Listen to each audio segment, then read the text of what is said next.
checking in to give you tools along your trek.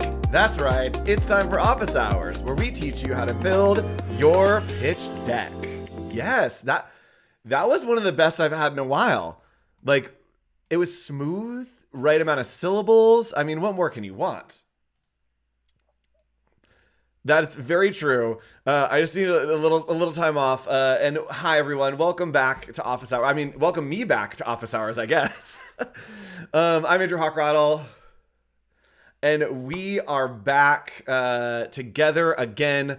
Nick, if our friends missed Nick is muted. That's my fault. This is my fault, everyone. I'm so sorry. There we go. All right, Nick's here. Missed my corny jokes and everything. It's all right. Sorry, guys. All right. Better. For the better. He's back. Hi, everybody. I'm back. Nick's back. We're all back. Welcome to Office Hours.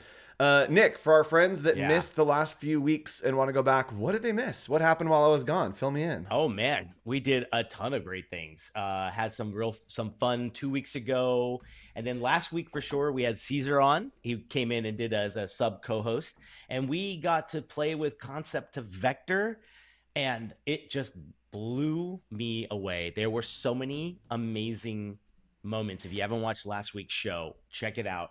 I think I got more response from friends who watched it or saw a highlight than any other episode, because everybody was kind of like, wait a minute, your sketch turned into vector like that, and it's your work. I mean, it was really awesome. And Caesar's drawings just came to life right in front of our eyes. It was awesome. So chat, love that we had some good exclusives last week, but boy, do we have exclusives for you next week. Are we first with this one? I think that we will be breaking news first with something that is happening next week on Office Hours. So make sure you tune in. It's pretty big. We can't tell you literally anything about it, but it will be happening live on Office Hours next week. We'll be giving you the very first look. World premiere.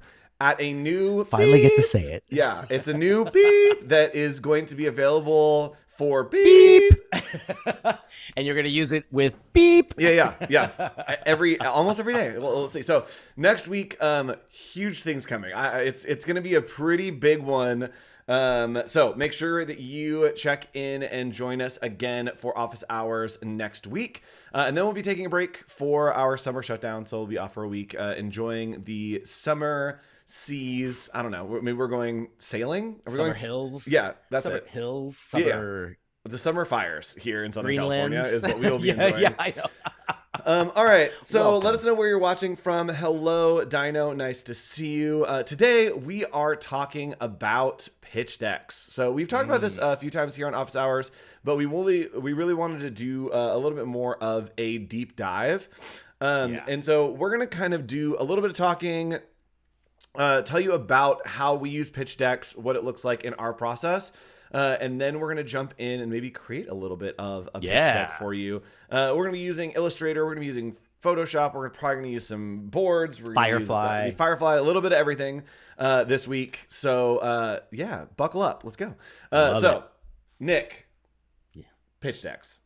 Love this. First of I'm all, so glad we're talking about this. What's a pitch deck? Like, what are we doing? What are we doing here? What do you use pitch decks for? I like to call it the communication device for persuasion.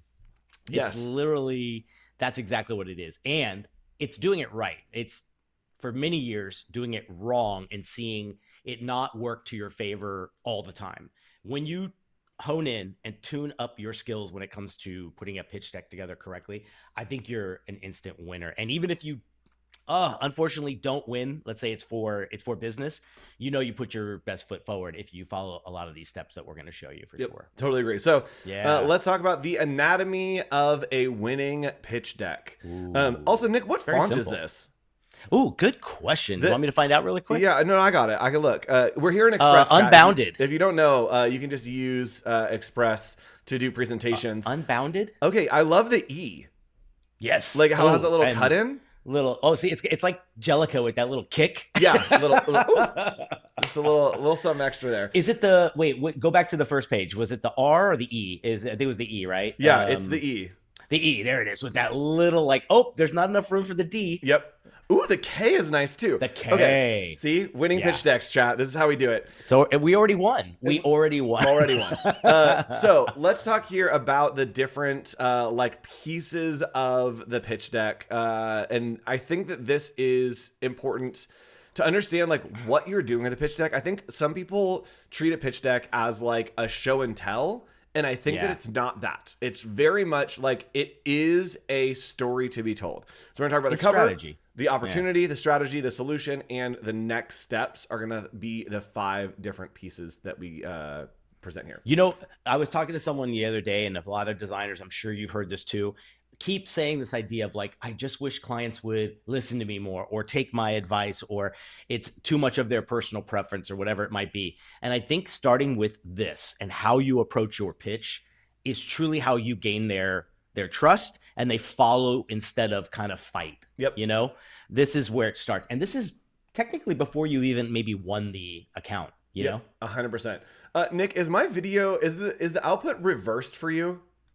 On what? You mean the slide? The slide? Yeah, your preview for the slides. No. Oh, okay. No, it looks good. It's reversed on mine. So, okay.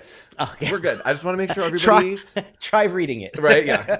Yeah, Nick, if you can go ahead and handle this slide, let me go ahead and flip it up. Okay. So let's talk about pitch decks. Let's talk about the first impression, how we get started in a pitch deck. Nick, what do we want to do? What's the goal of that first part of a pitch deck? Yeah, we tried to put it in the simplest of terms because I think it's not the most complicated thing. If you look at these rules we're giving you, they're really, really simple and clear to understand. You want to make them want to keep going. Like, you've got to give them something that just says, wow, this person, this designer, this creative has figured it out. You're setting the tone, and then you're establishing the credibility immediately. And what we wanted to do is also give you like a few bullet points for each one of what this might include, right? Obviously, your project title or the proposal name, whatever it might be, your client's logo, your logo. I think showing them together, don't you think that's the first sign of this is a partnership? Yes, like 100%. Who else gets to do this other than creatives and designers? When we put this together, we could put both logos, and sometimes I'll put the little plus sign in between it as like a, come on, we're already together. Yeah, we're already here. Then get in your tagline or positioning statement. This is beyond the title. This is that little thing that I'm sure you feel the same way. It gets them excited about, oh yeah, here's our overall direction. You're trying to almost wrap up everything in one sentence.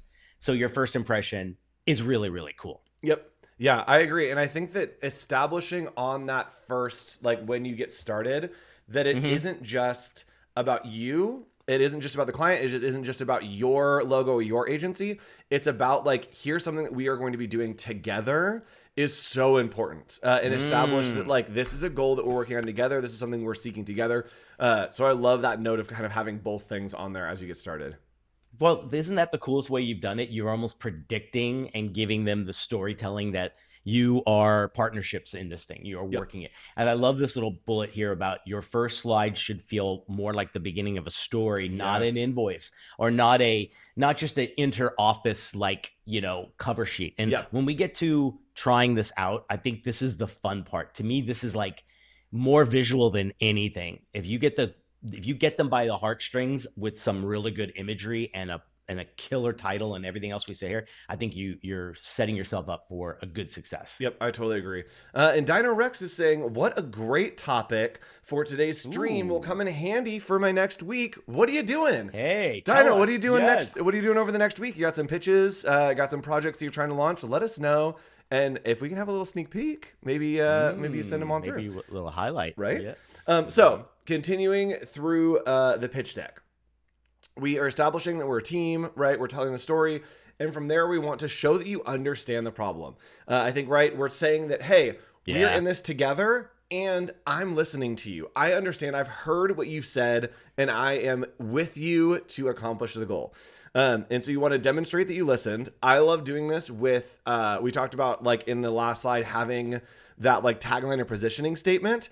I love using that tagline or positioning statement to drop a nugget of something that they've said in the past, right? Always. To like remind them that it's like, hey, I heard you say this and it resonated with me and I've taken that further. Like I have more of a story to tell. we want to include a brief overview of the challenge that we're facing, right, together. We want to outline the key goals that we're working toward together, any kind of audience insight, so any kind of like target demographics, that kind of stuff, and then the market opportunity of what can I help you achieve, right? Like here are the goals. What can we do together? And I love this little pop out. Clients buy understanding before they buy creativity. I think that is so You got to good. admit it. You got to admit it, because we like to think, oh, it's our creativity, it's our amazing first concept that buys them in. It's understanding. Put yourself in their shoes. They're probably spending a lot of their own money to kick off their own business, right? And they're hired. They want to bring you on. You get them by understanding is so important. And the coolest thing about that first headline is solving the problem. You don't know what the problem is unless you ask. You got to ask, why are we here? If it's a rebrand, why are we rebranding? What's the problem? And then if you, like you said, because you do this all the time, you love bringing in nuggets of what they said into your correspondence, into your pieces and the material you're gonna make, because that tells them immediately, right, that they heard you. And you heard them. And I think that, like we talked about this a million times, that like as creatives, we're really just functioning as translators, that we are helping to translate into a visual medium. And so I think that working with a client and setting up a pitch deck that shows how good of a translator you are, right? That it's like, you're not going to get a broken language that like kind of is the concept. Like, I am fluent in this language and I've heard what you said and I have started to translate. Like, I understand the core idea and I know the language of how to communicate that to the market, to the people, to, you know, whatever goal we have. I love that, like, that is the selling point, not like, hey, look, I can make really cool stuff that like looks really cool. That's fine. A bunch of designers can do that. What is expensive is your perspective and the way that you can interpret and translate what your client is trying to communicate. I love that. You're setting yourself up for so much more success, that they'll follow your lead, because you're establishing yourself as not only the person that comes in from creative and from strategy, but once you know a little bit more about them and what they want, that marriage is perfect. Like, why not show that in those we've already done this in first 2 slides, and so hopefully you're setting yourself up for a much better reveal of what comes next. So I love that we move into the next step, which is going to be the strategic approach. And what do we do here? So here's how we'll get to all of that success. We want to show there is thinking behind the visuals. Doing this before they see anything is fantastic. This is usually a recap of your calls that you've had, some emails, the discussions, maybe the questionnaire. Andrew and I are big fans of getting that out to them, so they give us, in their own words, what they need. Now we tell them strategy, direction, our approach. How are we going to go about doing this? And then the process overview. You giving them kind of all this up front, particularly if you haven't signed on yet and it's still kind of you're pitching and persuading them to choose you. These are the things that I don't think a lot of designers really do up front, and you will shine like a superstar with this kind of stuff, because look at our little thing. Strategy makes creative decisions easier to trust. If you could do that and make it easier for them to trust you, go along with what you're showing them, and they feel a part of it. They don't feel like this alien going like, okay, show me the work. That looks weird to me, or that looks foreign. You're walking them along the whole process. And now this approach is fantastic. Discover, define, design, and deliver. If you tell them that up front, there's no questions, right? Don't you agree? Like, don't you want, like, I get it, Andrew, crystal clear, move on. Go to the next stage, right? That's what you want to hear. Yep. You're like, I get it. I understand. And I almost want to take the clients to a point to, once they see the work that I've done, it's like, yeah, of course it should have been that. Like, of all the things that we have established together and the process that you were working on, of course this is where it landed, right? That it's not like, oh my gosh, like, what a surprise of this work that like is new and like, oh my goodness. That it's like, oh yeah, that is the answer to the questions we've been asking, right? That it's communicating, here are the questions that we've been asking, here are the things that you've been saying, and here are the ways that I've been exploring answers to those questions.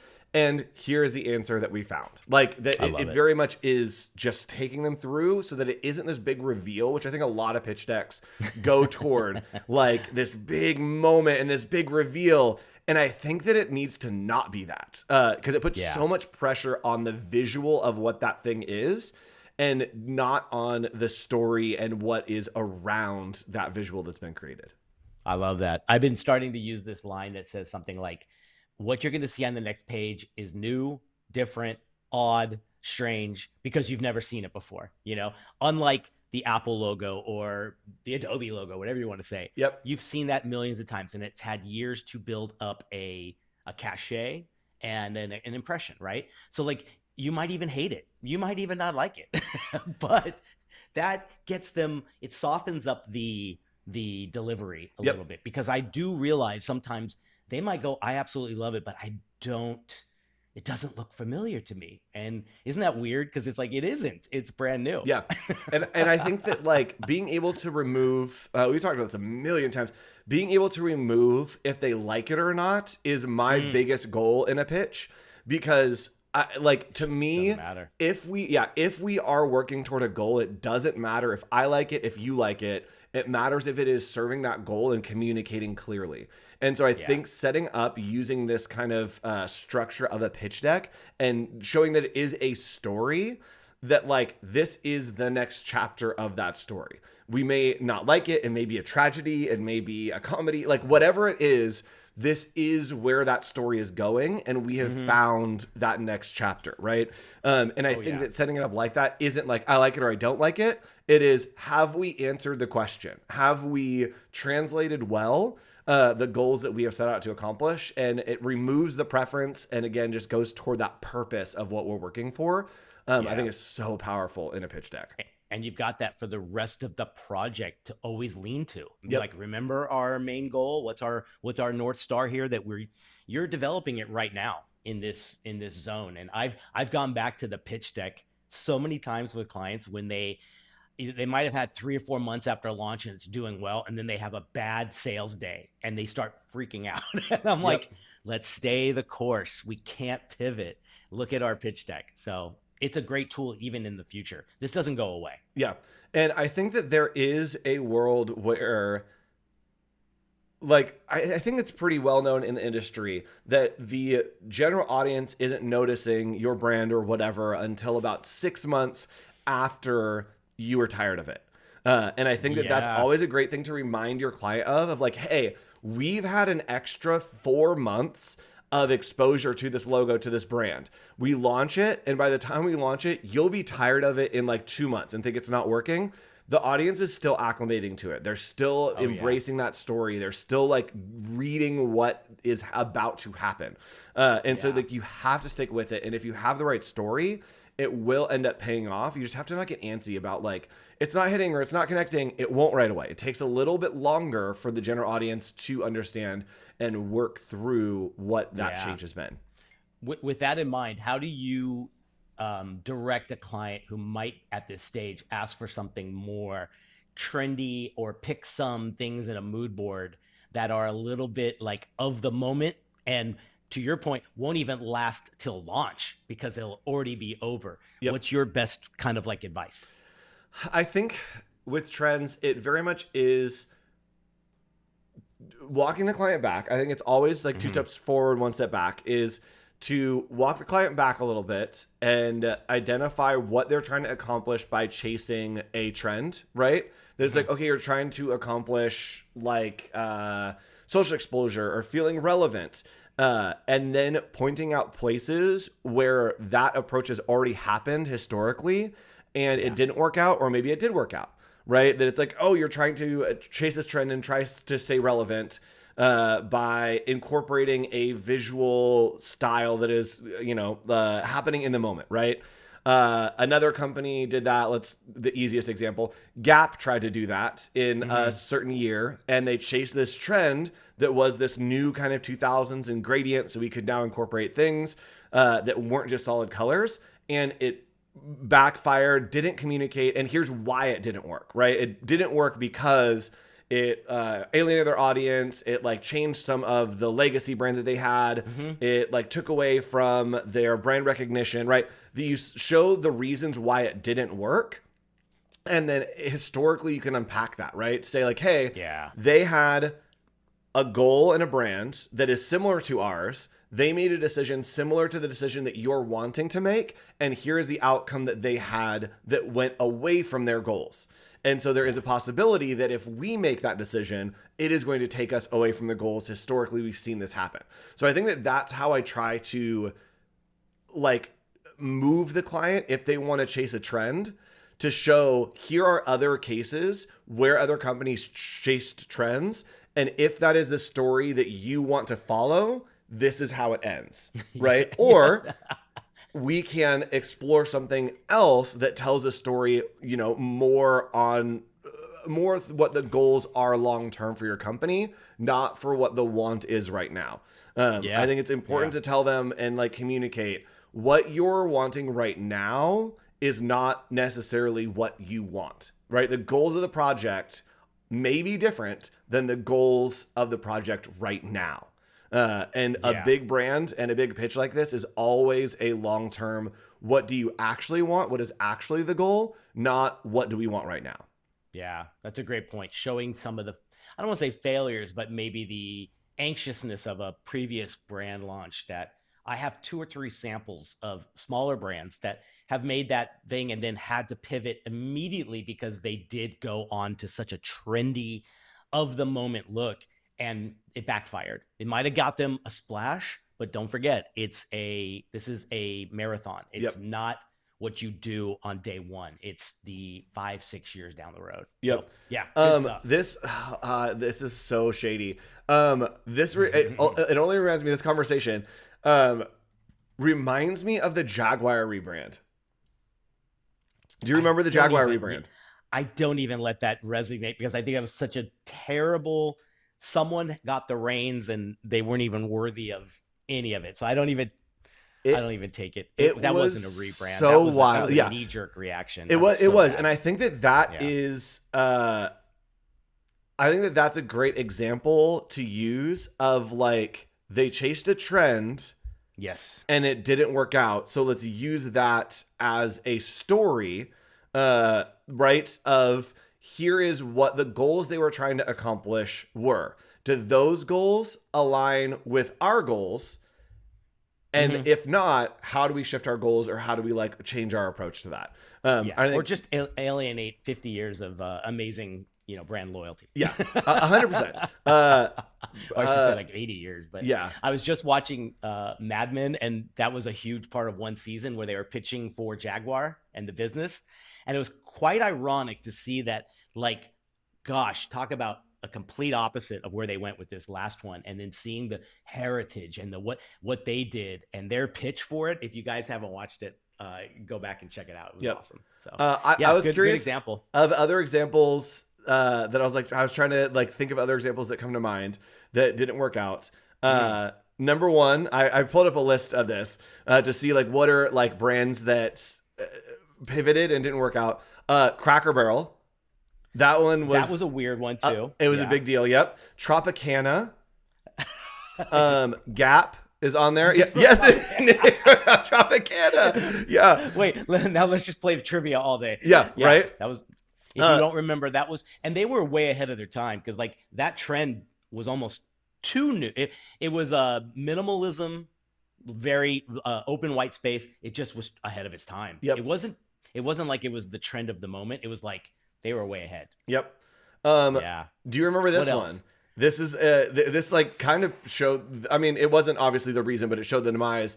Radio Shack. Do you remember what Radio Shack rebranded as in their later years? The Shack. The Shack. Yep. The Shack. 100%. The Shack. Great move, guys. Again, like that's a great. It's a great example of a client that might get excited to be like, oh, we want to chase this trend, or we want to like jump beyond where we actually are right now. And Radio Shack is telling your customers what you're doing. It has like a tech lean toward it, and going to The Shack is like, oh, we want to be cool and hip. And it's like, well, let's let's see what happened to a company that has done that before. Jaguar's up there. One that I don't remember What's that? is MasterCard. Well, no, because I think their rebrand, it got a lot of heat, but it's lasted. I Yes. don't think Word on was the there street one is they maybe. added.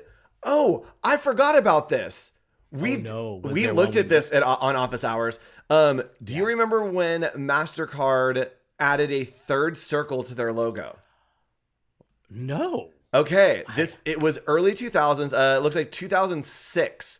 This is one that I had completely forgotten about. This. No. When did what? 2006. They changed it back really quickly, I think. Well, wait, because this is all before the current one, which is just 2. Yes. It doesn't even because that's an old one. Yep. That the one on the left. Yeah. This is old, and then that's we had. Let me see. The new one of is just MasterCard the identity. overlap. It's just the overlap, right? Like there it is. That's Yep. the new one. Talk about the simplest logo of all time. Right here. So 2006 is when they did this, and then it Wow. immediately went to the overlap that we have now, and then they dropped the that words. that was so weird. The middle one is bigger and it's off center. Like in the one you're talking about. Oh, with it's not even in the center. You're right. It's not even centered to. And it looks so like they just interesting. like loved the Siri bubble and just said, let's put it over our 2 circles. Like, Yep. is it trying to show magnification or like, that's kind of weird. Wow. That's Okay. So interesting. So it failed. Yeah. I don't think it ever launched. It was probably like a Gap thing where it was like, or Cracker Barrel, where I don't think it was ever in the real world. Yeah. It was more like hey guys. I and do then love the world said no. interlocking with like the like teeth. It's very 90s. Here's the thing. I am a sucker for I'm the very 90s. I know. Well, I mean, it is a mesh. It is a gradient. It is kind of a similar thing. But now they just said, what do those 2 colors look like overlapped? Yep. There it is, and pentagram. Dino saying, so this might be my first regular client. I do video photography. So I got a pitch to a women's fashion brand this week. I was planning to start making the pitch. Hey, there you go. Perfect timing. Perfect timing. We figured this was the time. Let's go. Yeah. So the next step that we want is we want to show the magic. Nick, talk to us about the magic. All right. This is where you get to present it all, guys. This is it. This is where whatever it is. So our including bullet points here are if you have, just a logo concept, show the mood board, show the logo, show the brand applications, put it on a mock-up as well. That's always the best way to do it. I love to show just the logo as its own, nothing else on the page, give it its room. Then you can go into how it's going to work everywhere. The more you put this synergy together of whatever you choose from this list, I think the better your odds are because you are showing off the thing in real world. I remember showing people flat packaging, hoping they would sign off on it. And I'm like, what a terrible mistake. You got to just show them the box, show them the 3D rendering. And it goes the same with your logo or whatever it is.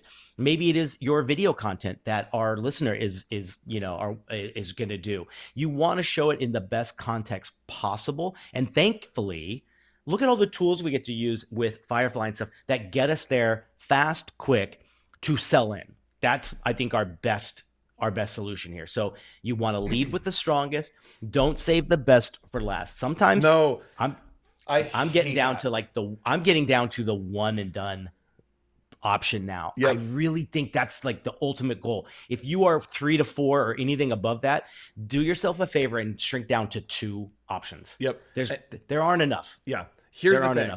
The logo is a part of the story. It is not the story. Like, I hate the build up and then it's the big reveal. Like, it is a part of the story. I try to make, when I'm pitching like brand projects, I try to make the logo just another slide. Like, everything in that pitch deck should just be another slide that contributes to the overall story that you're teaching. Love that. Right? Yeah. I see so many that are building up to like a big finish and you have 1 or 2 slides that have all this stuff.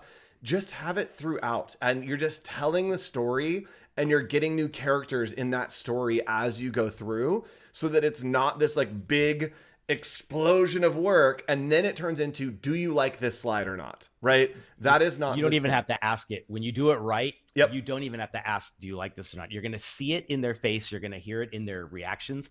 And it's those things too. Like you said earlier, anything you heard in the setup, in the initial calls, drop in little Easter eggs here that show again that you listened and you heard when the client said they dreamt of all of the servers having blue denim overall kind of like aprons on. Well, drop that in one of your application shots. You could do that so easily with all of these new technology features. Like, why not? Yep. Like, put it in there. And it's so much easier. That's the part I love the best. Yeah. I do want to show off like a real world example of this that you actually created, Nick, is we talked about like showing the process and it's a lot easier now using Firefly boards, using some of the Firefly tools to do something like this, right? This was a tabletop like little foldable thing for the Backtracks bar that the concept that we pitched. Yeah. And so like Nick laid this out in Illustrator, and instead of showing this to the client, we were able to bring it into boards just as the screenshot and have it fold it into the actual like tabletop. And you can see here that like it's got the little edges. Like it has all the pieces kind of placed for us, and it hasn't changed the art. Like it is literally the exact same art that is on here, but it has adapted it for this space. And see, to be like a common person doesn't know the right. They know the left. Yep. And so this is more familiar. And again, if we're just telling a story, this is much better, right? This is saying like on the table, there's going to be tabletops that are folded that have the drink menu. Here it is saying like, okay, so imagine that like each of these pieces was like folded onto a table. Like you're having to make the client do the work. Whereas here you can have Firefly boards do the work and translate for you so much more quickly and so much more easily. Yeah, if you want, I can show you a few more examples of that. Yes, 100%. I saw. Yeah. So, chat, if you ever see me like doing this, it's because I can see Nick's screen as he's working on things. He's the master. Yeah, and I'm talking and like looking at like, where are you going, Nick? Where are you going? All right, what do you got over here, Nick? So this was a recent project that my students did. They had to come up with and pitch a private label brand for Target, meaning a brand that Target makes to compete with big competitors next to it. So here are some of the final pieces here. So here, one of the students put together a whole line of pool toys. This one was makeup for guys. This one was soft blocks, like a little jungle gym for, here, I'll see if I can make it a little bigger. There you go. This was a collectible like footwear street brand. Like, why doesn't Target get into doing some high-end sneakers? Like, what a cool idea. This one was when you have your first apartment and you're trying to make a statement. It was called Statement, and it was like home furnishings for young adults. And you can see here's a few more, a lot in the tech, kitchen, candles. And again, these were all done that same way. They designed all the panels in Illustrator, meaning like they designed the entire brand, and then they took it into Firefly and used all the different models to get these mock-ups. And I just love, then we even did end caps for the Target kind of retail environment. Check this out. Circuit is a home gym, and we did this whole kind of like beautiful side here, and then one of my favorites too as well, some other ones. So just a really cool spoons. Way. Isn't that great? Tiny tummies. That's Wait, great. Can you go to the bento? Yes.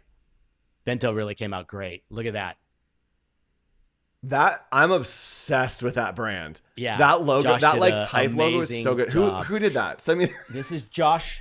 He did this one. He put together, that is a custom hand lettering. He did a system with a square and subtracting squares and circles from it. Showed the whole layout of how that was done. Yep. And then look at the whole idea. He actually even used the 3D software to create his own look, and then brought that into Gemini, and it made these like wood shelves that are like bento boxes on a wall for storage. All right. Isn't that cool? I need to get his socials. It's so great. Yeah. Send it through after. It's just really good. I love that. And no shade to any of the other students, but I love when I see something like that, like that is what we're talking about in these pitch decks, is it's about telling the story and like selling your concept. And that was the one, like I saw it and I immediately was like, oh, it's called And Bento. The design simple, looks really right? good. And I understand the story of what he's trying to tell and what's happening here, right? That like, we looked at a bunch of them, and I'm just calling this out because it did stand out to me, to where that's what we're looking for when we're creating pitch decks, is you want to be able to tell that story visually so quickly. And I think that was a really great example of it. And the tools are all there, guys. I mean, I'm seeing the evolution of when you use Firefly and all the different models you have here, you get extraordinary. Hey, it takes some time. These did not happen overnight. There was a lot of trial and error, but they crafted something great just for like what we're doing for the pitch. And we got to make sure we're doing it right. Yep. Extra credit from Andrew. I don't know if that's A++. Grades are already in, but okay. The shout out is even nicer. There we go. So I'm sure I'll let him know. Yeah. All right. So let's talk about what comes next. We want to make it easy to say yes, right? When we're pitching to clients, we always want to make sure that we are one step ahead, and that we're obsessive over the details. Oh no, it's not live text. I'm gonna die. The black and gray are different. It killed me. That's all I could see. Oh my gosh. That's the best. I know, it's like stark black. Yeah. That's amazing. So we want to make sure that I'm using Express to its full capacity. There you go. He's doing it. Yep. I'm just changing the contrast that we have. Really dark shadows, high highlight. There we go. All right, chat. Whew. This is what we do as designers. Now he can continue. There we go. We can make it all through. Right. Beautiful. So we want to make it easy to say yes to what's next. It doesn't, we never, ever, ever want it to be, here is the big pitch. Do you like it? Right? Yeah. Because then it's like, yes. And then the conversation's over, right? That it's, hey, if this is telling the story, here's this next story that we're going to tell, right? If we are landed on the goals that we want to accomplish, here's where we go from there, right? So we want to clearly explain what happens next. We want to include timeline, deliverables, investment packages. Ooh, I like that. Project milestones and call to action. I want to talk about these a little bit, like, let's do it individually. Yeah. It's so smart. So what are we including in a timeline in a pitch deck, right? The pitch deck is just for the client to say yes or no. Why are we including a timeline, Nick? Oh, because you want to know. You're setting yourself up for that success that you just mentioned. You're saying, let's have a decision by here. Let's launch it into social medias by here. Let's have that first packaging thing by here. Obviously, too, what that's doing is it's multiplying the amount of scope that you're going to work, hopefully. And I think this is where I get them mostly agreeing on more phases down the road, which is fantastic. But if you don't have a timeline, you're just working blindly. You want to make sure, even if it's just the logo and that's all you're doing for them, give them some timeline so they can stick to it, which is great. Yep. Deliverables as well. This is where you're wrapping up everything. Yes, go ahead. You got something else? Timeline? Yeah. Good. Go. Timeline is the way that you can upsell, which we'll talk about in investment and packages, because the pitch is like close to the end of that project, right? That you are like completing that project with the pitch. And then you can, and I've done this with clients, that you do the pitch. It looks great. Here are the deliverables. Good luck. Right? Like you guys are going to launch it yourselves. You're going to just go and the project is done and we move on. Right? Being able to set out a timeline of options to say, hey, we are done. We have like found the brand. I'm going to give you the deliverables and here's what we're going to do with them, right? That like we have written your story and here's how we are going to tell the world. Those are two different things.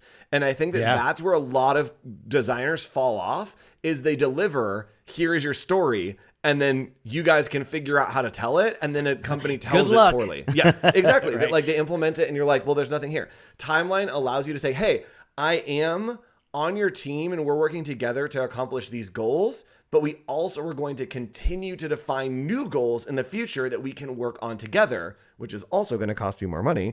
But it has been such a great experience in this moment. Let's keep having moments into the future. Love that. You're what's next is coming and they know it now. Yep. If you don't tell them that, so many times they just think there's going to be someone else to help them with the next phase, and it should be you, Or that they no can do it one else. themselves. That they're like, oh, we got the Oh, logo. yes. We can go Yeah. do, and you're like, you have No. design files, and maybe you have an in-house design team that can execute it. But it's like, if you hired me, you probably, if we are so aligned on the story we're telling, let me help you tell that story. I Yeah. think is a big thing. So that brings That's us the to best way to look at investment it. and packages.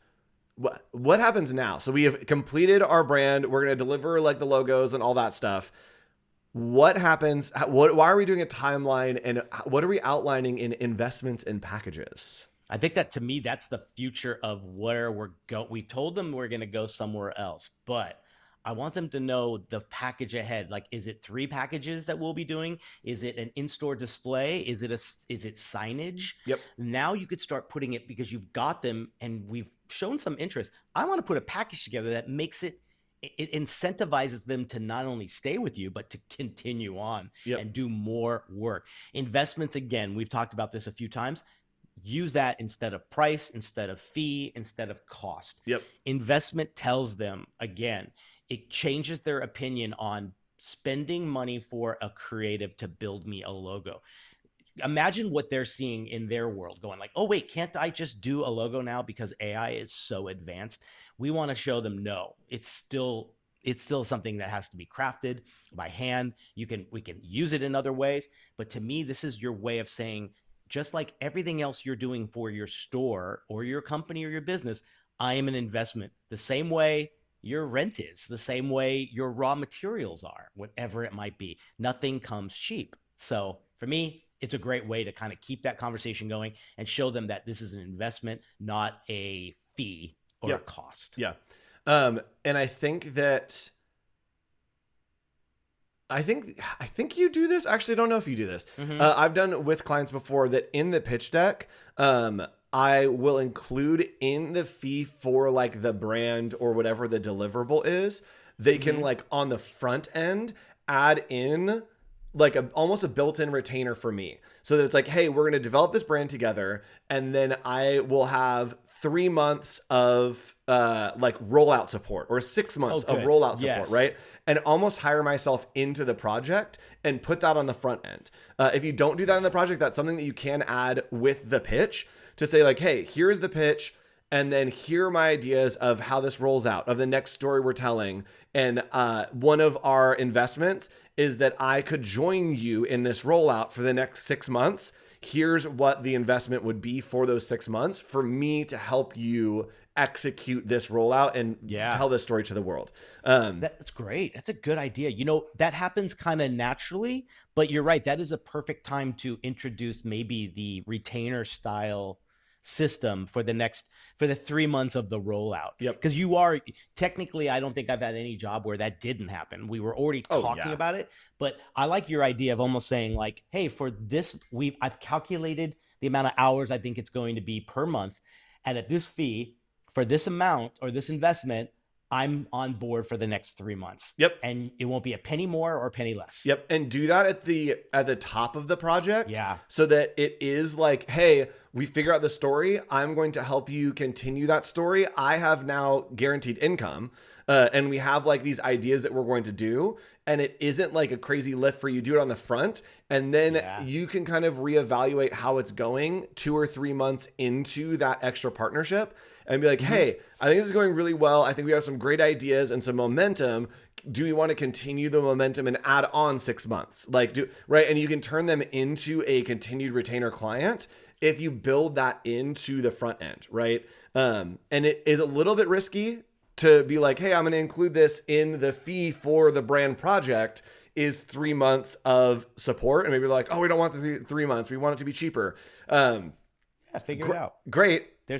Awesome. But somewhere. But when we deliver these files and then you need additional support, the fee is going to be higher, right? That it's like, cool, we launched it and now you're wanting to be like, oh, now we do maybe want you to come in and work on this. Okay, the fee is very different from what it was if we would have done it at the beginning. Now, I'm going on my way, whatever. So baking it into the front end gets you some extra out of the project a lot. It feels like the whole thing you're trying to do too is eliminate a lot of a la carte projects. Oh, You yeah. want to bundle. The best way to bundle is not only it's an advantage for both of you. For you, it feels like guaranteed work. For them, it's like I'm budgeted with Andrew, with Nick, or whatever, whoever it is, and I know I can budget this or go to my boss or our owners and say, here's all it's going to cost for this to keep Andrew on board for another 3 months. So it's a win-win in so many ways. And trust me, the a la carte stuff is not fun because that's invoicing for each one. That's all the emails back and forth with it. Yep. When you could be working on 3 or 4 things with a lot more efficiency at the same time. Yeah. I always refer to it as chain ordering. Like if you go to a bar and you're like, hey, can I get a vodka soda? And then they like make it and come back. You're like, can I also get an old fashioned? And then they make it, and then like it's like all at once. Just like order it all at once. Behind someone like that in line, biggest Nick pet peeve ever. Okay, so we have that. We want to have milestones, and then we also want to have a call to action. The call to action usually is like, what's next? And I love this. Never end on a beautiful mock-up, end with a path forward. It does, yeah, because I think a lot of times it feels like the ending, right? That's not. It. Yes, is the pitch is not the end. It is the first chapter of the story you're telling. Yeah. What would you do? What would you do visually, maybe to? You could say it in words, right? But do you tease them with maybe one last like little application shot of something that's in the future? Like I think that like in the process, there's always ideas that get pinned or ideas for like down there, or like somebody throws something out. Yeah. I like to take one of those and be like, oh yeah, you talked about this in the brainstorm. This could be a campaign that we execute in the future with this brand, right? That it's like the idea's already there. It's not developed, but you're already excited about it. Let's tap into that excitement and then keep the good times going kind of thing. Yeah. Like, or show them, it's like crystal ball time, I like to call it, and say like, was there something they saw in their future that they never thought, hey, one day our brand might be here. Like one thing I did was I took some cans designs and I took them and put them on the shelf at an Irwan where it was the one store they wanted to get into. And I placed them, I brought the samples in, put them on the shelf, took the picture. I could have photoshopped it, but I wanted them to see the real deal. But again, it's just that, like, leave them with that, oh, wow, that's where we want to be. And this partner gets it. Yep. They know where we want to go. Yep. It's awesome. Okay, so quick layout tips in the last few minutes. Yeah. Keep every slide focused. One core idea per slide. I cannot stress this enough. I see so many pitch decks that are like, here's 7 different mock-ups. It's too much. Let them have their space. Let them have their space. Just like tell a story one sentence at a time. We're not trying to like do a Cliff Notes version. Just one sentence at a time. And no frosting. I always call it frosting. I love that. Don't throw stars and things and have a weird pattern behind it. That tells me you're not confident with the rendering itself. I want to see it edge to edge, nothing else. Yes. Large too. I want to see it huge. I want to be able to just like, boom. Like, here's the thing. I want to see details. I want to be able to like look at each individual piece. Like I want to see it large. Don't ever do like a frame border or like anything that's like, oh, here's our branding of our studio. And then here's like the image smaller. I want full screen. Yes, I agree. It's a show and tell. Yep. Minimal text, 100%. Nobody wants to read. You're going to be talking during the pitches usually. Nobody wants to read. And the text is there as your cue card. Yep. Keep that in mind. Yep. Don't write stories in there. Don't have read. Keywords that don't read. Please don't. Don't read your slides. It is the biggest way to show I don't understand your brand and I'm not like knowledgeable about what I'm talking about.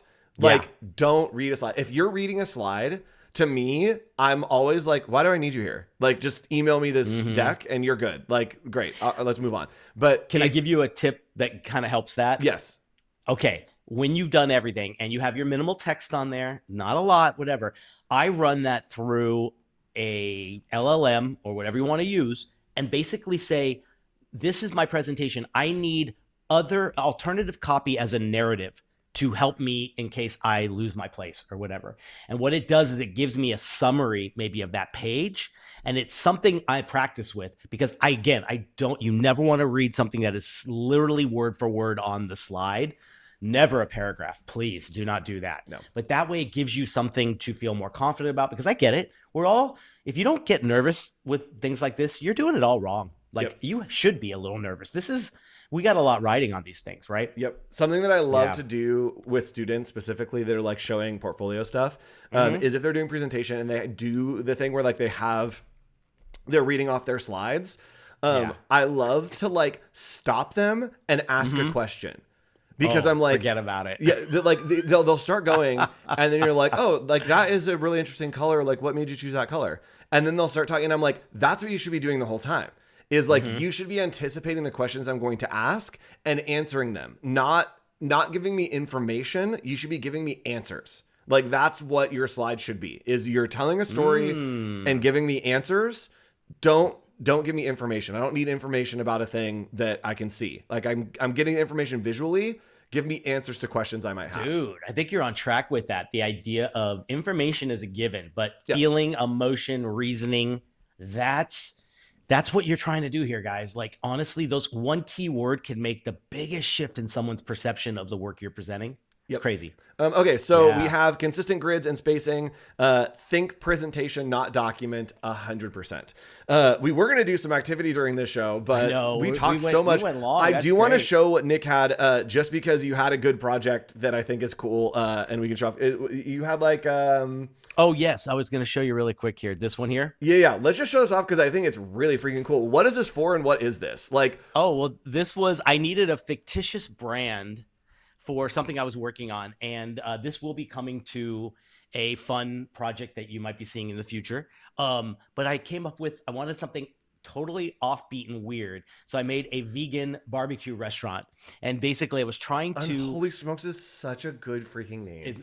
bro, this was a blast. Even just the like, this shouldn't work, but it does, or meat who, Yep. plant-based, all this fun, like, fun stuff. But what was great was this is where I got to take all the stuff and bring it into Firefly to show when you create your original art and you have that logo, look at how it put it in the background or how it put it on the food wrapper. And I made a aesthetic paragraph that works for this brand. So anything I was going to create for this pitch, I have that in there. So when I have my raw art and I want to make this version here, I want to show it with this cup of coleslaw with the logo and everything on here, I upload the logo, the pattern, and my brand aesthetic for this brand, and I get wonderful results from here. So the other stuff I was going to show was the problem was what every typical barbecue restaurant looks like. So Yep. we were going to flip the script, have fun, being that it was a vegan one, and might as well make it totally different and fun. So Can we go back that's to those kind of- images real quick? Because I think that this is a yes. very interesting conversation or point to have.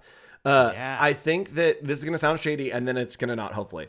I think that like the images look very AI. And I think that people would have that they're like, oh, these look like AI Yes. images and it's just generated. Why would you put this in a pitch deck? Because it's not about the image. That's the thing that I like about using tools like Firefly and Firefly boards is sometimes like Yeah. it puts out images like this and it's like, yeah, it looks like an AI image, but it's not about the image. It's about showing your work within feeling. a context. And it's really good at helping you contextualize your work that like, who cares what the image looks like? It's about showing like, this is what it could look like on the wrappers, especially with the cup and with like the parchment that I'm like, the rest of the image is just background, right? It's just even if- setting yeah. context and the content is your work, right? That the AI is helping to set a broader context, but the content is still your work that you have done. And I think that is a really big distinction for creatives that maybe don't want to use AI or are timid to use AI because it looks too AI. Sometimes it's fine if it looks AI because it's setting the context, not the content. I think the problem is when the content becomes AI, but when you're using it to set a context and the content is yours, it helps to just really sell that idea quickly. Yeah. And how you use it. If it's a background and it's your title slide and it's getting the mood in the right phase for your client, for your consumer, you win. Yep. Love it. 100%. All right. Well, thanks for joining us, everybody, for this episode of Office Hours. Next week, very special episode, very secret things. things so secret that we could actually get in trouble if we talked about it. So usually we're just like, ooh, it's secret, and like we could probably talk about it. This one's actually, it's going to be big. So tune in next week for Office Hours. We are going to be the first to bring you a World new premiere. Beep coming to Beep, and it's going to be all unredacted next week on Office Hours. First time in the world ever shown and demoed. Secret. Office Hours #1. All right, so we'll see you next week. Make sure you set a reminder, 10 a.m. Tuesday. We'll see you there. Bye, everybody. See ya.